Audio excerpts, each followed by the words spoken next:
30 तारीख तक, 30/12/2025 तक ऑफिशियली कोई सूचना आ जाती है कि हम इसमें पद बढ़ा रहे हैं, पद बढ़ा रहे हैं, तो फिर ये प्रोग्राम स्थगित हो जाएगा। ये बात मैं आपको तो आज बोल रहा हूं, सिस्टम को मैं कल बोल के आया था कि सर अभी हम इन चोरों का क्या करें बताओ। इनके लिए आप लोगों को पद बढ़ाने होंगे क्योंकि आपने 60,000 की घोषणा की थी। बार बार नहीं भर्ती चतुर्थ श्रेणी की थोड़ी निकालोगे। वो सारे तर्क जो है वो अपनी बैठकर बात, और इस पर मैं जोर इसलिए दे रहा हूं क्योंकि ये मांग उठाई गई थी, तब मैंने कहा था कि मैं तुम्हारा साथ दूंगा, लेकिन वो जो साथ लेने थे वो धीरे धीरे सब बेचारे जो है डिमोटिवेट हो गए कि भैया अब आप, क्योंकि मैं आगे आना नहीं चाह रहा था। आगे क्यों नहीं आना चाहता, मुझे पता है कि इसमें ज़्यादा संख्या में फोरम गए हैं, ज़्यादा बद्दुआ लगेगी, ज़्यादा लोग गाली देंगे, इसलिए वो पुराना काम भूल जाएंगे कि हमारा सिलेबस से पेपर आया, हमारी कोई विवादित पर्सन नहीं है, हमारी समय पर एग्जाम हुई, हमारे फॉर्मूला जो था वो फॉर्मूला सही हुआ, हमारा राजस्थान जीके का वेटेज बढ़ा, हमारी एग्जाम हुई। चतुर्थ श्रेणी भर्ती इंटरव्यू के आधार पर हो रही थी। पिछली सरकार में जितने भी प्रदर्शन हुए सारे मेरे नाम से थे।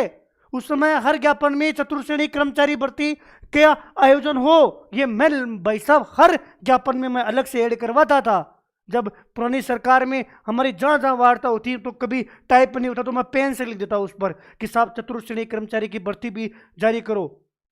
और कहीं नहीं ना तो कम से कम एजुकेशन में तो 20,000 पदों पर इस भर्ती का आयोजन होना चाहिए। हर बार मैंने ज्ञापन में लिखा। आप लोगों को तो विज्ञापन आ गया, आपने कभी सोचा नहीं, लेकिन यहां आते ही डगर में क्या सोचा, उसको गालियां दो, वो मर जाए कल ही जो बंदा अपने साथ है। मैं 10-15 मिनट से इस पर बात कर रहा हूं। मैं कई सारी चीजें इसलिए नहीं बता रहा हूं क्योंकि मैं वो बताऊंगा तो वो लोग जो नेगेटिव लोग हैं वो उन पर काम करना शुरू कर देंगे।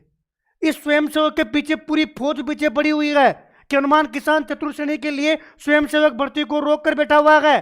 पिछली भर्ती को भी रद्द करवा दिया। इस भर्ती में वो सारे अधिकारी, जिन अधिकारियों को ये लग रहा था कि हम हमारे चहेतों को लगा लेते हैं क्योंकि चतुर्थ श्रेणी तो सरकारी कर्मचारी आएंगे, वो तो दबेंगे नहीं, वो तो समझ से आएंगे, समझ से चले जाएंगे, लेकिन हम इन वॉलंटियर्स को अपने हिसाब से लगा लेते हैं, इन पर घोटाला कर लेते हैं। उस घोटाले के खिलाफ ना केवल आवाज उठाई जबकि उस पूरी प्रक्रिया पर रोक भी लगवा दी। और कह रहा हूं चाहे कोर्ट में अकेले को लड़ना पड़े वो लड़ूंगा। इस दौरान ऑफिस पर हमला हुआ, गाड़ी पर हमला हुआ, घर पर हमला हुआ, दुनिया भर के थानों में चक्कर काटना पड़ा, और मुझे भी मेरे प्रति, जबकि मेरा कोई लेना देना नहीं है कि कहां चतुर्थ श्रेणी में पद बढ़ाऊं, और इन छोरों को भी कोई परवाह नहीं है कि हनुमान किसान हमारे पद बढ़े इसलिए इतना बड़ा काम कर रहा है, कोई मतलब नहीं है।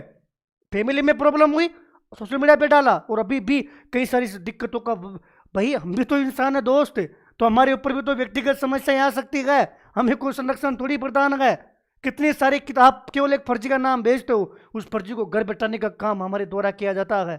नहीं है कदर, नहीं बड़े पद, पहला हनुमान किसान होगा जिसको गालियां मिलेगी। लेकिन आपने सोचा कि हनुमान किसान ने पद बढ़ाने का ट्वीट नहीं किया तो गाली। आप 70 के